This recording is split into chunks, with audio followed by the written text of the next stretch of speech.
दिल्ली की जामा मस्जिद के बाहर एहतजाज के मामले में पुलिस ने 2 मुलजिमीन को गिरफ्तार कर लिया। जुमे को बीजेपी के मुताबिक तर्जुमान नुपुर शर्मा के शान रिसालत के बारे में काबिल एतराज तबसरे पर गिरफ्तारी का मुतालबा करते हुए एहतजाजी मुजाहरा किया गया था। इस मुजाहरे में लोगों की बड़ी तादाद जमा थी। मुजाहरे के लिए कोई इजाजत नहीं ली गई थी, जिसके बाद दिल्ली पुलिस ने मुकदमा दर्ज किया है।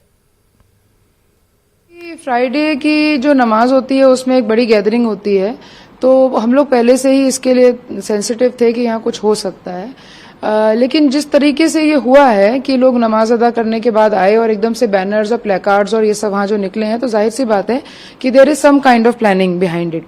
तो we are investigating it. We are also investigating messages that were circulated on WhatsApp. तो जो व्हाट्सएप पे मैसेजेस चले एक दिन पहले, कोई पोस्टर और कुछ स्टेटस में भी लोगों ने पिक्चर्स लगाई हैं, उसको भी हम अपनी इन्वेस्टिगेशन का हिस्सा बना रहे हैं।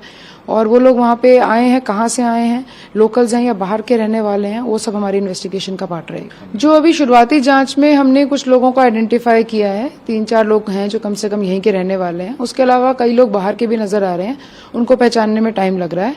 तो ज्यादातर लोग बाहर से ही आए थे, लेकिन यहाँ के लोकल्स भी इसमें रहे हैं। अभी हमने 188 में मामला दर्ज किया है, जो कि इलीगल लॉफुल डायरेक्शंस को तोड़कर कुछ और करने जो उन्होंने किया है वहां पे, उसके अगेंस्ट किया गया है। लेकिन इसमें और भी धाराएं अब जोड़ी जाएंगी।